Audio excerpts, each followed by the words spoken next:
I am getting sick tired of seeing these AI crochet images. And I'm saying that not because I am against AI, which I'm not, but there are some serious issues regarding this matter, and I haven't seen people talking and discussing about them publicly.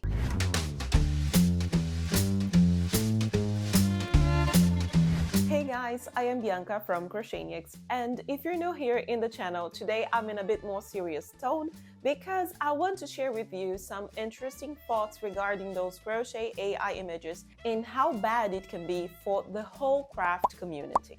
I have seen people saying that in the next years, designers will have to push themselves harder to design better amigurumis because of those generated AI images. But I definitely don't agree with that, at least not with crochet. So that's why I say that this is not a competition. I have some designer friends that create amazing and simple, beautiful patterns designed for beginners, and the patterns are very simple, they are beginner friendly, and I don't think their work will be jeopardized because of those complex AI generated images that people do out there. But as I said, there are some important and very serious issues to be discussed, and that's what I want to do in this video. This is my aim. I want to educate people how to differentiate a real crochet image from an AI generated image. But as I said in the beginning, there are some more important issues to be discussed regarding this matter. First things first, I started in this video saying that I am not against AI, and this is true. There are some amazing advantages of using AI. So I don't want to sound like those old people saying like, oh, back in my days, things were better. We didn't have internet, technology, or whatever. In case this is the first video that you're watching here in the channel, let me contextualize some things for you. I'm from Brazil, but I am living in Finland because I am doing a master's degree course in teaching, learning, and media education. And studying this media education part is something that interests me a lot. And that's why I think I get so excited talking about this topic. And the more I study, the more I realize that there must be some proper education towards the good use of AI, so people can take responsible advantage in all the benefits it can bring. But focusing on our crochet environment here, just so you know, I won't list any Etsy store or Instagram account that uses those generated AI images to steal other people's work and do some digital piracy, because of course I don't want to drive traffic into their stores. And what I'll tell you right now is really sad, but I have seen a couple of Etsy stores with those AI images and perfect descriptions about a crochet pattern that doesn't exist. And guys, this is the main focus here of this video. We have to learn how to differentiate a crochet image from an AI crochet image. And honestly, this is not that difficult. I really accept those kind of mistakes when my aunties send me pictures and they say like, oh, look at this bag, this is so beautiful, can you crochet this to me? And I'm telling you this because one of my aunts sent me a picture last week, and I told her like, and this is not a real picture. And she was shocked because she was like, but this bag is so beautiful, why is it not real? She couldn't understand. So I accept this kind of behavior from old people, but not in the crochet community, not from the craft community. But the moment I realized that people who actually know how to crochet were also being deceived and falling in those scams, that's the moment that I got really worried. But at least in the Etsy stores that I found, something that made me really happy is that these stores have like tons of negative feedbacks. Because of course, the person buys a pattern that doesn't exist, and she'll download a file that does not correlate with the picture that she bought. And this is exactly what people are writing in the feedbacks, that the pattern does not match with the image that they bought, or that the file had a poor quality. Of course, it was stolen, so the quality of the PDF was not good either. But I guess something that really like, oh, I'm sorry for being that angry when I talk about it, but it really pisses me off. When I see, I hope it's not wrong to say it here on YouTube, but I see those Instagram accounts with millions of subscribers and they post those crazy and ridiculous AI images, and tons of people comment and follow these pages and click in like the heart, the like button, and they all compliment these pictures. You see that it really annoys me, right? Because real artists are like posting every day, creating reels, like studying to take better pictures or studying to edit a video in a better way to post in their reels and to sell their products. So real artists struggle with that, while those people they simply steal others' work and have like millions of subscribers. So okay,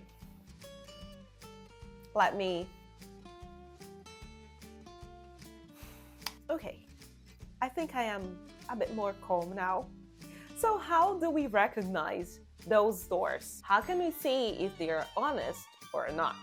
That's what I'm going to teach you right now. So first things first, you have to check some important information from the store. If we're talking about an Etsy store, because I think Instagram is a whole different universe and it would demand me a little bit more time or maybe another video to talk about it. If it's something that interests you, please let me know. But for now, I will talk about Etsy stores. So first thing to observe, check the banner. Is it like a generic image? Because the stores that I found were like a whole AI generated image for the banner too. And the brand didn't even have a name, you know? They didn't have like an identity. Talking about my brand right now, I do have a name, like it's Crocheniacs. In Portuguese, people say Crocheniacs, and it's also okay. You know the colors of my brand. You see that it all matches. If you go to my Instagram, YouTube, TikTok, of my website, it all has like the same identity. It's Crocheniacs by Bianca, which is my name. The second thing in the checklist, check the photo of the owner of the store. Is it a real person or is it a logo? Usually I see that sometimes people don't want to expose themselves, and it's totally okay. There is no problem in it. So usually designers who don't like to expose themselves that much just post their logo. It's fine. I think I post my picture. Yeah, because I have a YouTube channel, people know my face and I don't mind it. Not anymore. But yeah, just observe if there's a logo or a person, a real person, not an AI generated image. And what about the shop announcement? Do you know when we enter Etsy, there is like a short text below the banner? Well, this is like the shop announcement. And as far as I observed, all the AI stores, they used almost the same text because the text was also AI generated. And how is the About section of this store? If you scroll down an Etsy page, you see that the About Me or About the store, something like that. This is the part where usually people talk a little bit about their background, how the store was created, what's their purpose. I talk a little bit about my background, how I started in the Amigurumis, why I created my store, and how I depend on it. Some things like this. Who works for Crocheniacs, which is just me and my husband. So we have our pictures, our photos there. And again, even the designers who do not want to show themselves, they also talk a little bit like, oh, I started, I'm a single mom, and I'm just creating this right now. I don't remember anyone saying something like this, but yeah, I don't know. I have 2 kids and I can crochet and stay with them at home. So here I sell my patterns, my amigurumis or whatever. So you see that there is something there. I don't know, maybe a text or a picture, but it relates to a real person. It's a story. It's not something that random. But the golden part of this checklist is to check the feedback. Because honestly, even the good feedbacks does not contain a picture. And usually when a person gives a feedback, this person also wants to show or to share their crochet dolls with the designer.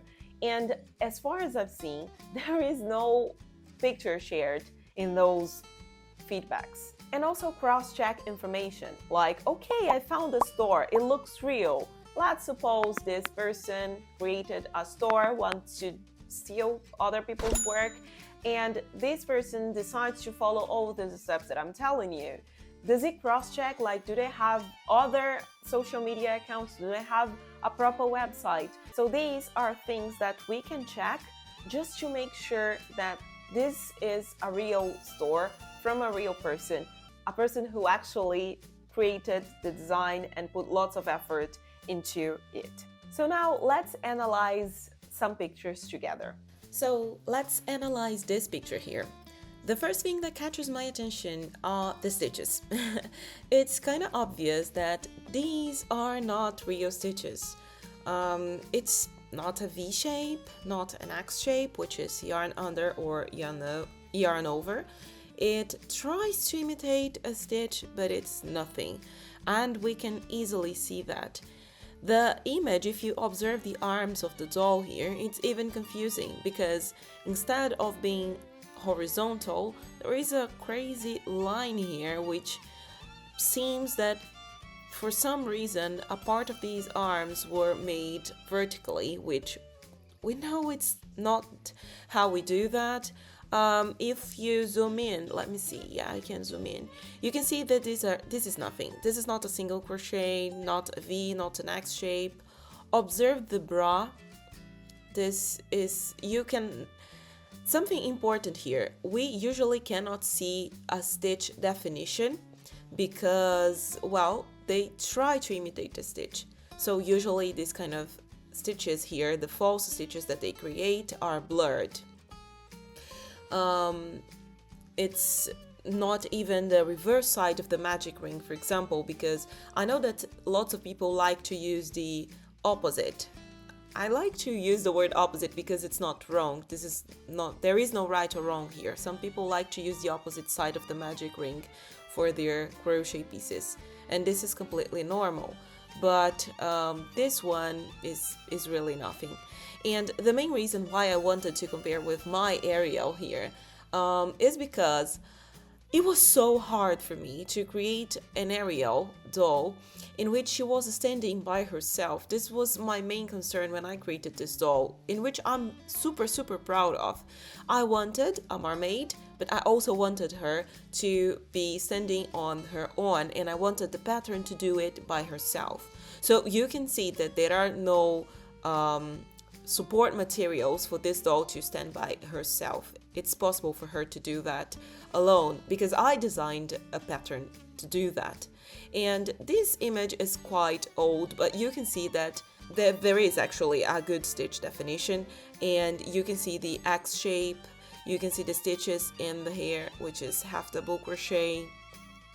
You can see all the details on my doll, while here it's just a crazy image. And look at this hair, it's not crochet. I don't know what is it actually, but even when we analyze the background, I know some people create I don't know, it's not a false scenario, yeah, but let's say a false scenario using, I don't know, picture or things like that, but also analyze the background of the images because they are always AI generated, of course. And how this doll is standing by itself, yeah, we don't know because obviously it couldn't be done with those sort of tail. Let's look at the next one. And this picture is something really funny because this one I generated myself. This doll here that you can see in the right is my Beatrice. And I called her Beatrice, of course, because she's dressed as a bee. But I'm super proud of this doll, and I asked AI to generate an image as close as possible to mine. With the blue hair, for example, this is what I wanted. And let's take a look at all the details of the doll first. You may look at her antenna and you might think, okay, but I can see stitches here. Actually, if you compare, and I'm sorry because I put the crochet word here and you cannot see that so well, but if you zoom in, you can see that here is blurred again. It's always blurred, guys, while here you can again see my stitches. I usually crochet the X shape, so that's why it's so easy to see my stitches here. Even if it was a V shape, you could see the stitches well, while here we don't see that so easily. I would not even focus on the hair because what is this? What type of stitch is this thing? We don't know because this is not a stitch. Let's focus on the head. And I will ignore the eyes. I know this type of eyes, they do exist, but I usually don't use them. I don't like them in my dolls so much, but they do exist. But let's ignore the eyes. Just let's focus on the stitches and this false stitches in the head. Again, what is it? It's nothing. You cannot see a definition. While here in my doll, if I zoom in, you can see that the stitches are really, really well defined. Another interesting thing, and I mean, talking about stitch definition, you can perfectly see that in all parts of the doll. You can observe in the feet, the legs, the dress, the arms. You can see stitch definition in all parts of my doll. And also the hair. While in this one, it's just a crazy image. But let's look at all the details in the pictures. If you observe here, we can see that these details that I mentioned are also in these other amigurumis, also blurred images. And you can see that this is not a real yarn. I like to use yarn in my pictures sometimes, and they are usually blurred to create a beautiful scenario. Like here I have some amigurumis in the back, but it's different. And what kind of accessory is that? This is not a scissors, and if it is, it's broken. And this is the kind of thing that AI always generate. Those crazy things in the background that we have no idea what they are. This is not an instrument. This is just some, I don't know, crazy scissors, broken scissors. And look at the hands also. I mean, of course, these are not human hands. This is not real. And even if it was, what is this instrument that this hand is holding? This is not a crochet hook. This is not a tapestry needle. What is this? We don't know. This is crazy. And the last pictures that I want to show you. This Mario AI generated pictures, because in this one I showed you the crazy scissors, and you can see that this is common in all AI generated images. Observe Mario's hands. Look at his fingers. This is crazy. Oh, I'm sorry guys for my voice, but look at all these details in the hand. Again, what is going on in Mario's hand and fingers? This is crazy. This is not crochet. And for the hundredth time, you can see that these are not stitches. If you zoom in and you observe the details on his outfit and the feet, his nose, his head, all the details, you can see that this is AI. And also in the background with all the things that I already mentioned before. And I also placed my Super Mario here, which is very, very cute. Again, this is another image. You can see that I have lots of different images of Mario because I saw people being deceived with those images, and that's why I want to show them. Look at this. This is not even a button. I don't know what this is. And the hands, again, there is nothing here. It's not well defined, and yeah, these are not proper hands. While here you can see that this is my hand. You can see that it's human hands. You can even see my veins. And you can observe a good stitch definition in my Super Mario too. So from now on, every time you want to find a specific pattern online, please check the fonts. Zoom in the images if needs be, just to check if these stitches are real or not. Check the store's profile too. Observe if they have other social media accounts, their website. Do they have like a proper brand, logo? Is there a picture of a person? I know it may sound a lot in the beginning. You're probably thinking, come on, Bianca, I just want to buy a pattern. Should I really spend like an hour doing all this research? I know no one wants to waste their time like this, and you don't have to. It doesn't take like a whole hour to do this research. It looks overwhelming when I explain all these steps and process, but believe me, you get used to it, and it just takes a few minutes. to do all this research. It's way faster than you think. I really hope I could educate you in some way and raise some awareness of this issue that is going on. It is going on, and I don't think it's going to change, not anytime soon. AI is something brand new. Because I mean, ChatGPT was released in 2022, in the end of 2022. It was like, it grew a lot in 2023, and it will keep growing. And at first, people were only focusing on texts and things like that with the use of AI. But now I have seen people generating images, videos, and there are lots of new integrations here on YouTube, which are nice. As I said, AI came to stay, and it's not going to change. Technology is only improving day after day, and it affects all of us in different areas. And we should adapt, but we should also learn from it. So yeah, I think that's it. Probably this video is already too long, but as I said, I just wanted to raise this awareness and educate people on the proper use of AI to our crochet and craft community. Thank you all, and I see you in the next video.